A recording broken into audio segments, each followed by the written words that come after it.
Ce podcast est propulsé par Ox B2B, une firme spécialisée dans le développement des affaires numériques.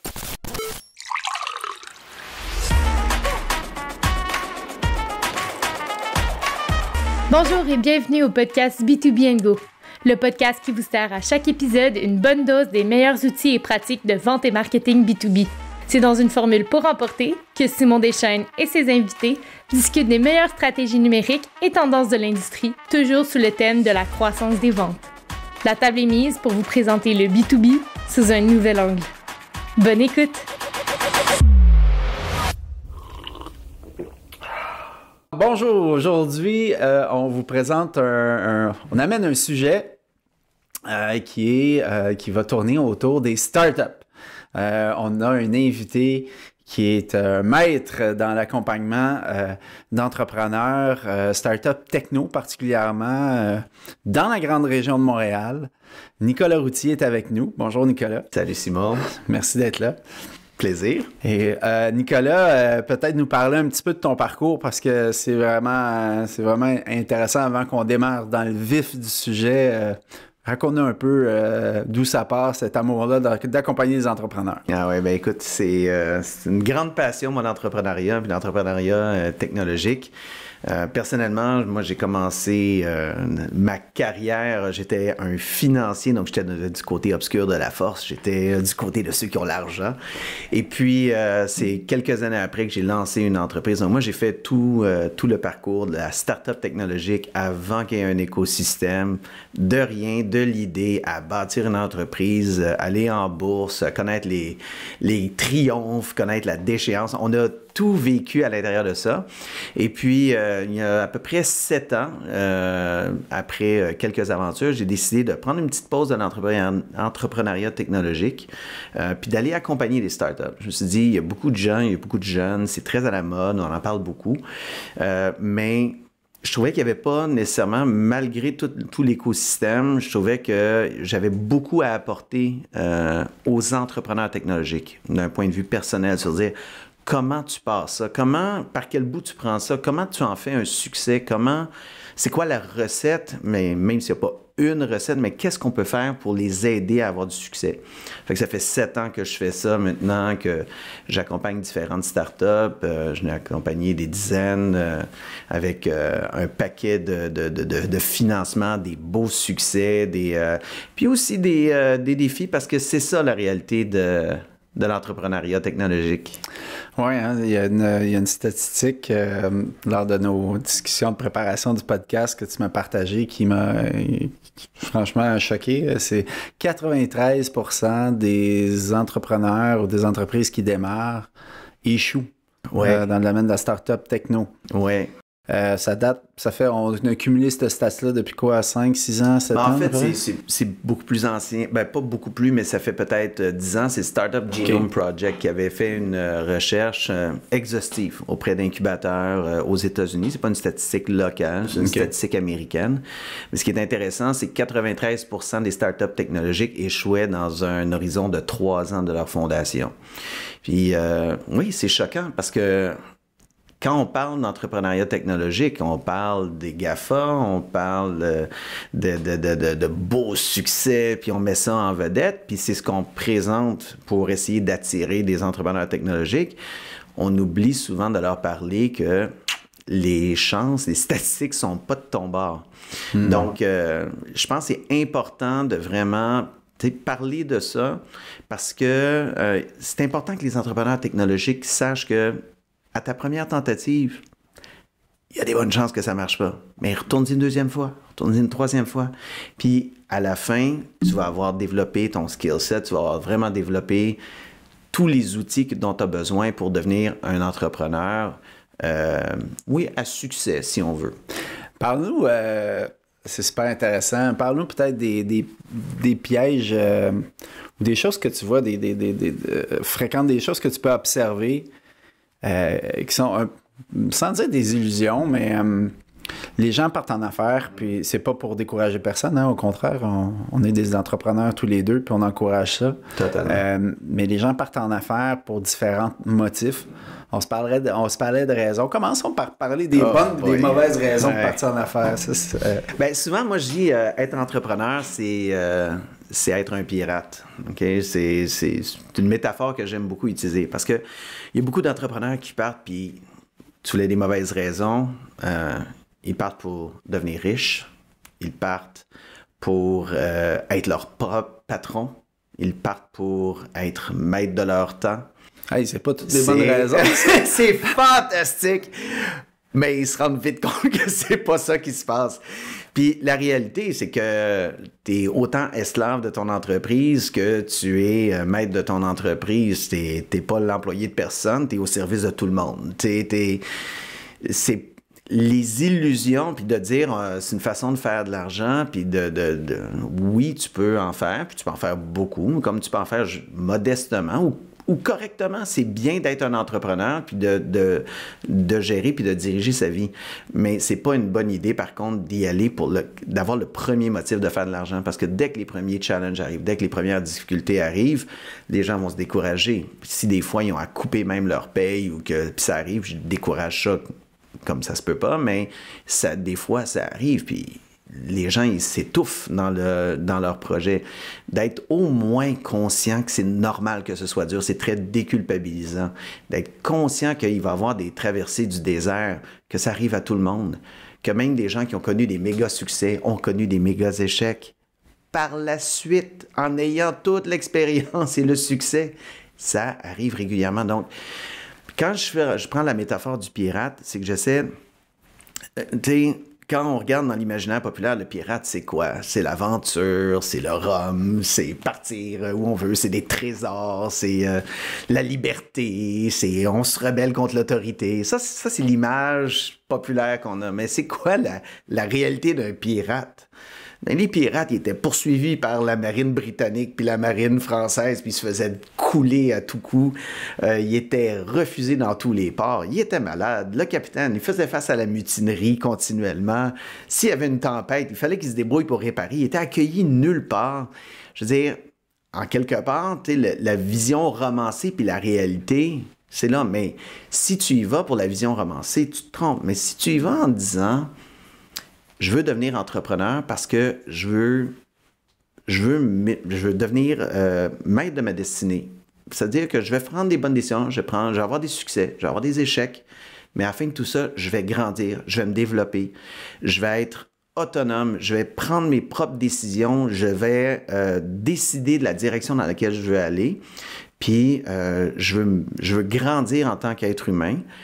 C'est toutes d'excellentes raisons. Puis à la fin, puis surtout, je veux contribuer quelque chose. Je veux amener quelque chose. Faire un projet pour faire de l'argent, c'est une des choses que j'aime pas dans la philosophie Lean Startup, il y a des trucs que j'aime, il y a des trucs que j'aime moins. Mais un truc que j'aime pas particulièrement, c'est de dire, peu importe le projet, tout ce qui est important, c'est que tu connaisses du succès. Moi, je suis pas d'accord avec ça. Je suis d'accord avec le fait que tu as quelque chose à amener, sois conscient de ce que tu veux amener, ce que tu veux contribuer, et essaie de te diriger vers ça, puis essaie d'aller dans cette direction-là. Tu vas peut-être faire des pivots, tu vas peut-être réorienter un peu ton entreprise, mais au moins tu vas donner un sens à ce que tu fais, à ton projet. Quand tu regardes les entreprises que tu as accompagnées, tu dois voir certains pièges, certaines raisons, certaines erreurs, on va dire comme ça. C'est facile hein, de regarder les autres puis de dire « Ah, tu fais une erreur! » Mais quand même, ta job, c'est d'observer puis c'est d'accompagner les entrepreneurs vers à obtenir du succès. Est-ce que tu en as des erreurs qui se répètent souvent, là, que tu peux observer assez souvent dans l'évolution des startups techno? Il y a des erreurs fréquentes, c'est sûr. Une des grandes erreurs, c'est au niveau de la compréhension de ce qu'est un produit. Puis je pense que ça c'est fondamental. C'est que les gens s'imaginent que... Souvent, les entreprises sont fondées par des ingénieurs. Les entreprises techno, c'est développé par des gens très techno. Ça peut être des PhD ou ça peut être des ingénieurs ou des gens qui ont des masters. Et souvent, ils vont prendre le problème ou ils vont prendre l'entrepreneuriat d'un point de vue problème-solution. J'ai développé cette technologie-là, je l'ai brevetée, j'ai inventé la chose qui va révolutionner la planète. Puis c'est vrai, ils ont un premier ingrédient, mais une fois que tu as ça, tu n'as pas un produit. Tout ce que tu as, c'est une techno. Il y a une différence entre une techno et un produit. Une techno, ça règle un problème, puis un produit, ça comble un besoin. Donc ça veut dire que le besoin, tu dois comprendre le client. C'est toi, ta compréhension de ta techno est merveilleuse, mais à quel point tu tombes en amour avec le problème du client. Et ton produit doit répondre à un besoin ou au problème du client. Donc, tu dois aller au marché rapidement. Tu dois aller parler au client. Tu ne dois pas te réfugier ou t'isoler avec ta techno puis dire « elle n'est pas parfaite, j'attends ». Tu vas rapidement le voir. Et tu dois comprendre que, tu sais, quand tu développes ta technologie, si elle ne s'intègre pas dans l'écosystème du client, ça ne fonctionnera pas.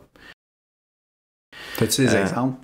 Ah oui, mais des gens qui ont développé des apps, en fait, ils ont développé leurs solutions, sont allés mobiles et tout le monde utilisait des desktops. Tout le monde utilisait des ordinateurs. Ils disaient, oui, mais c'est le mobile qui est le futur. Oui, peut-être, mais ton client utilise des desktops. Développé en Windows, tu n'as pas le choix. Mais il était tellement persuadé, il voulait forcer des gens à migrer vers la plateforme du futur. Entre guillemets, on sait que les téléphones, c'est partout. Mais si tu ne comprends pas ça, tu ne comprends pas la réalité du client. Il y a eu des adaptations aussi, des gens qui n'avaient justement leurs clients n'avaient absolument pas de téléphone. Ça aussi, il n'était même pas computer literate. Et donc, ce qu'il a fallu qu'ils fassent, c'est développer une solution qui, en fait, il a fallu qu'ils envoient des gens qui les accompagnent pour offrir un service de onboarding avec ces gens-là. Donc, ils s'installent avec eux, puis ils leur montrent comment devenir un client. Mais des fois, c'est des trucs tout simples. C'est que ils ont développé des solutions en réalité virtuelle, se sont trompés de casque. Ils ont essayé de développer une belle interface de visualisation, mais il n'y avait pas l'interface pour travailler puis pour intégrer. Je veux dire, quand tu essaies de répondre à un besoin de client, tu dois d'abord essayer de rentrer dans la tête du client, puis ça, c'est l'empathie. Puis souvent, nos gens de techno sont beaucoup plus problème-solution. Donc, ils ne vont pas plus loin, puis pire que ça, ils vont mettre de la pression sur les gens qui sont plus clients. Donc, ils vont dire aux ventes, vendez. Pourquoi vous ne vendez pas? Mon produit est extraordinaire, alors qu'il n'y a pas de produit, il y a juste une techno. Ils vont dire, arrêtez de demander des choses qu'on n'est pas capable de livrer aux gens de marketing ou de développement de produits. Donc, c'est important d'avoir cet équilibre-là, de savoir, de reconnaître quand on est une entreprise qui a été développée ou qui a été bâtie par des gens de techno, de reconnaître qu'on a besoin de ces gens-là qui sont vraiment marketing, développement de produits, mais avec une pensée client plutôt qu'une pensée techno.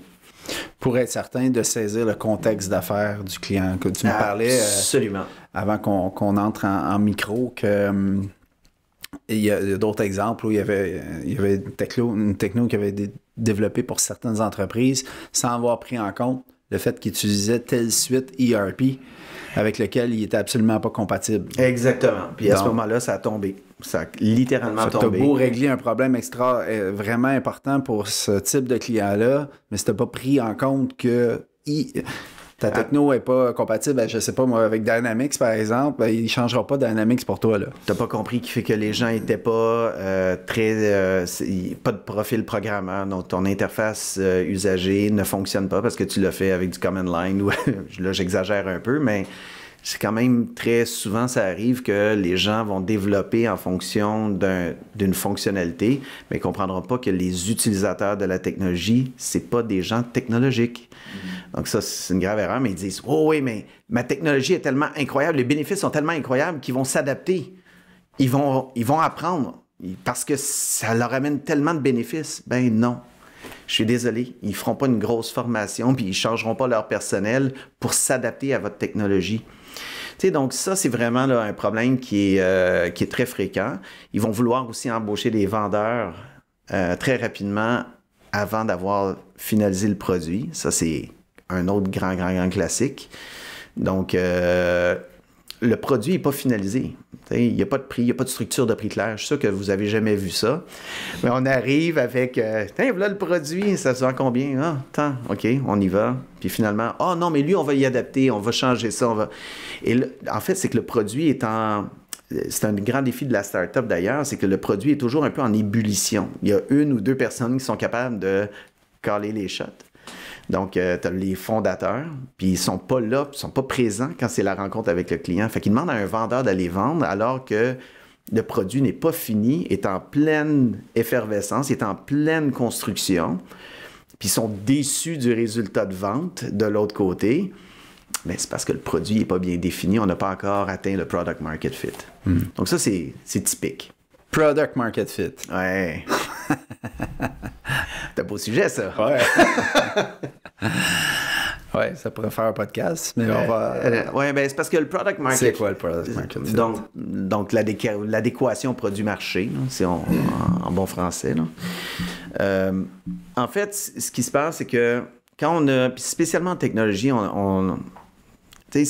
pour avoir du potentiel, OK, souvent... On se fait vanter les licornes, on se fait présenter ça comme modèle. Hein. C'est beaucoup de startups technologiques, c'est dans le modèle VC, hein, qui n'est pas le seul modèle d'ailleurs. Hein. Il ne faut pas penser que pour avoir du succès avec les technologies, il faut absolument être une entreprise qui va être financée par des firmes de capital de risque. On peut le faire autrement. Mais ce qu'on met de l'avant, ce qu'on présente toujours, c'est ça. C'est du software, tu développes ton truc, peu de coûts, tu as déjà un peu de succès, on met beaucoup d'argent, puis là, ça devient un immense succès. Et la règle d'or pour les investisseurs de ce type-là, pour les investisseurs de capital de risque, c'est la licorne. C'est-à-dire, c'est une compagnie qui peut valoir 1 milliard de dollars. Imagine la pression. Tu fondes une entreprise, souvent ta première, tu es nouvellement gradué ou pas encore, ou tu as quelques années d'expérience sur le marché du travail, puis on te dit, ouais, présente-moi un projet d'une entreprise qui va valoir 1 milliard. Tu sais, ça commence bien. Tu sais même pas le TPS TVQ, c'est quoi, payer des DAS, mais ton entreprise va valoir 1 milliard. C'est ça la pression qu'ils ont.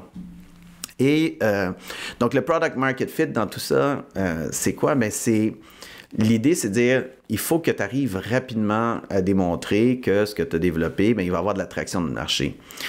Comme tu es une start-up technologique financée par un VC, bien, il faut que pour que tu puisses valoir 1 milliard, il faut inévitablement que ta technologie soit une technologie de rupture, donc disruptive technology. Il faut que, fondamentalement, tu changes des paradigmes. Il y a quelque chose d'extrêmement contradictoire entre un changement de paradigme et une adoption de marché. Une adoption de marché, on ne veut pas trop changer. Parce que l'humain, là, la résistance au changement, le fameux W du changement, ou je ne sais pas, on est rendu à quelle lettre maintenant, mais la problématique, elle est là, c'est que les gens vont forcément résister. Donc, tu vas essayer d'aller chercher tes early adopters, des premières personnes pour qui le problème est extraordinairement puissant, puis pour lequel ta solution va vraiment amener une réponse à quelque chose qui est important pour eux. Le product market fit, c'est quand tu as été en mesure non seulement de conquérir ces early adopters-là, mais qu'on a des signes qu'il y a un autre bassin de marché qui commence à comprendre c'est quoi, puis désire l'adopter. Qui s'intéresse puis qui va le payer. Maintenant, c'est extrêmement dur à obtenir. C'est souvent là que ça échoue. En fait, quand on regarde là, les causes d'échec, là, il y a 3 grandes causes d'échec selon la même étude. Là. Premier, c'est pas de product market fit. Ça, c'est 80%. C'est le facteur le plus puissant. Le deuxième, c'est pas les bonnes compétences. Donc, à l'interne, c'est vrai quand même qu'ils doivent s'entourer. C'est dur quand tu es une start-up technologique de dire Je dois avoir toutes les bonnes compétences autour de la table, puis j'ai pas les moyens de les payer parce que j'ai pas d'argent, puis on est tous des jeunes qui démarrent pour la première fois. Donc, c'est vraiment difficile. Ça, c'est là où moi, j'essaie personnellement dans ma pratique d'aller compenser et dire, bon, j'ai touché à beaucoup, beaucoup de choses. Si je suis capable d'aller compenser tous les petits trous rapidement, c'est ce que j'essaie de faire. Puis le troisième, c'est manque de financement. Manque de financement, là, ça, c'est un symptôme. C'est pas vraiment une cause. Eux autres, ils vont dire que c'est une cause, mais ça ne l'est pas. Parce que si tu as un product market fit, si tes ventes décollent, si le marché t'adopte, est-ce que tu vas avoir des problèmes à te financer? Jamais. Jamais. Fait que le gros problème, c'est que comme les fonds de capitaux de risque, eux autres, ils investissent dans un paquet d'entreprises, mais ils vont juste continuer à investir dans celles où il y a de l'attraction. Bien, les entreprises qui ont démarré et qui n'ont pas le product market fit sont rapidement éliminées. Puis, tu sais, je trouve toujours ça un petit peu dramatique parce que pour les startups, tu sais, pour les investisseurs, eux, c'est correct, là. Ils vont 5% de leur portefeuille va leur amener l'essentiel de leur rendement. Ils peuvent ignorer puis perdre de l'argent sur les autres. Mais pour les startups technologiques, pour les fondateurs des startups technologiques, c'est leur aventure. Ils n'ont pas de portefeuille de start-up. C'est leur aventure. Donc ça, il faut qu'ils soient plus préparés. Moi, j'encourage beaucoup les entrepreneurs à faire cet élément de réflexion-là avant de partir. Maintenant, pour le product market fit, ce qui rend ça vraiment difficile, comme je disais, c'est que comme tu es en rupture, ben même si tu solutionnes un problème, forcément, tu vas changer plein de choses à l'intérieur de l'entreprise, puis de tes clients, puis d'arriver à générer suffisamment de valeur, puis d'avoir suffisamment d'impact pour que le client, puis d'être suffisamment intégrable avec le moins de friction possible à l'intérieur de l'écosystème du client, ça, c'est vraiment difficile. Alors, tu as le modèle d'affaires, tu as les fonctionnalités du produit, tu as la formation, tu as le onboarding. Il y a un paquet de trucs qu'il faut que tu considères pour avoir ce product market fit-là. Et quand tu regardes ça, les entrepreneurs qui réussissent, il y a une question d'aller chercher de l'aide aussi. Tu sais, t'en fais partie. Et on parle, il y a des programmes d'incubateurs, d'accélérateurs, dans tout ça.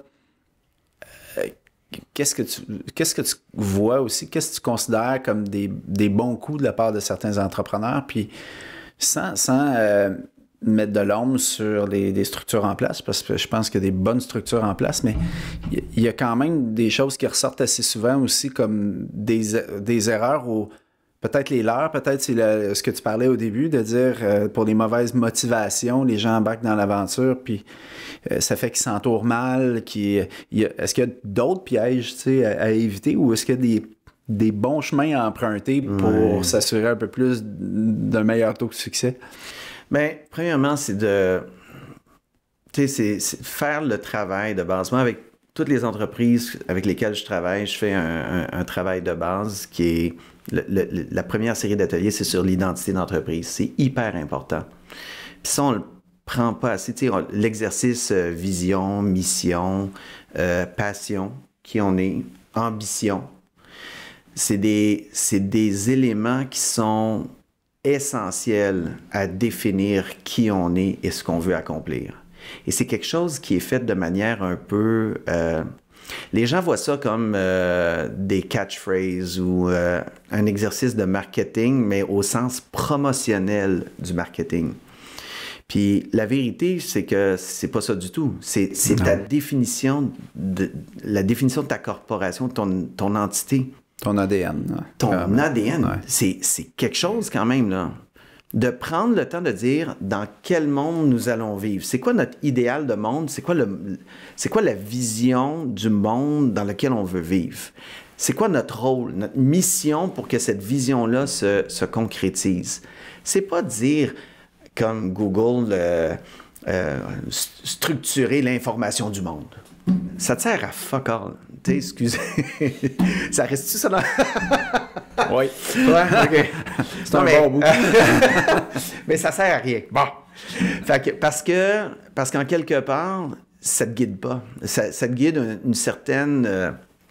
ça te dit un peu qu'est-ce qu'on est, mais ça te guide pas vraiment à savoir je veux faire quoi? Est-ce que je veux développer des solutions complètes? Est-ce que je veux développer de la technologie? Il y en a là, qui vont être très heureux de développer de la technologie puis de la vendre sous licence. Moi, je veux pas faire de produit, entre guillemets. Je veux pas livrer un produit final.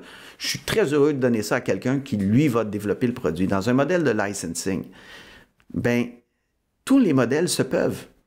Tu pourrais très bien vendre le produit, tu peux vendre des solutions software, tu peux vendre juste la technologie, tu peux vendre des API, tu peux vendre... Il y a plein de... Il y a un gros range de choses que tu peux faire. Puis tu peux développer un modèle d'affaires qui va fonctionner, peu importe c'est quoi. Lequel est le bon. Au final, tu pars beaucoup de l'humain quand tu fais cette intervention. Oui, aussi, tout à fait. Le premier atelier, c'est on passe 3 heures, raconte-moi ta vie. Littéralement. Parce que tu veux comprendre d'où la personne vient, qu'est-ce qui la motive fondamentalement. Il y a des gens qui sont des doers, il y a des gens qui sont des bricoleurs, il y a des gens qui sont des cérébraux stratégiques, il y a des gens qui sont des rêveurs, il y a des gens qui sont des hustlers, il y a des profils complètement différents. Ça va complètement influencer l'identité de ton entreprise. Puis de qui tu dois t'entourer pour compléter ton équipe pour réussir. C'est un exercice que les gens ne prennent pas le temps de faire. Mais ça prend quelqu'un d'autre pour réfléchir à ça avec toi. Parce que ça prend de l'accompagnement. Ça prend de l'accompagnement. Tu peux pas le faire tout seul, mais de négliger cette étape-là parce que tu es pressé d'aller vendre, ou pressé d'aller livrer un produit, ou pressé de développer quelque chose, ou ben ça va te rattraper tôt ou tard. Tu vas perdre du temps dans 3 mois, 6 mois, 1 an, 2 ans, etc. Moi, toutes les entreprises avec lesquelles j'ai travaillé, qu'on a pris le temps de structurer puis de faire l'exercice, sont structurés pour la vie. À partir de ce moment-là, ils sont sur un chemin, puis tout ce qui... Ben, tout. Pas juste... je ne veux pas minimiser, mais ils ont un blueprint de leur entreprise, puis qui va les suivre pour éternellement. Tu regardes Disney aujourd'hui, ben, c'est une entreprise qui est complètement différente de ce qu'elle était au départ, mais c'est encore la même culture interne, c'est encore la même... je dirais, vision, la même... c'est la même culture, la même mission, la même vision. Maintenant, c'est un conglomérat. Il y a des parcs, il y a Disney+, il y a des films, il y a des ci, il y a des ça. C'est vraiment rendu énorme. Mais n'empêche qu'à la fin de la journée, ce qui était au départ l'identité de l'entreprise n'a pas changé. Donc, prendre le temps de faire ce travail-là, tu vas sauver vraiment beaucoup, beaucoup de temps et d'énergie pour la suite des choses. Puis les gens vont te comprendre. Moi, parmi mes clients, là, quand on a commencé, justement, on a vraiment bien défini l'entreprise, mais on dit « Hey, notre recrutement, il est plus facile. » Eh oui, les gens savent quitter. Tu as un positionnement, autrement dit, tu as réussi à trouver ton positionnement. Ça revient un petit peu aussi au départ, je fais une boucle avec le départ aussi. Donc, les mauvaises motivations sur lesquelles se baser pour partir en affaires versus les bonnes. Il y a une espèce de mission qui n'est pas juste faire de l'argent. On s'entend... c'est correct faire de l'argent. Oui, j'ai absolument pas mal avec ça, puis on est très, très, très confortable avec l'idée de faire de l'argent. Mais quand c'est la première motivation, quand la première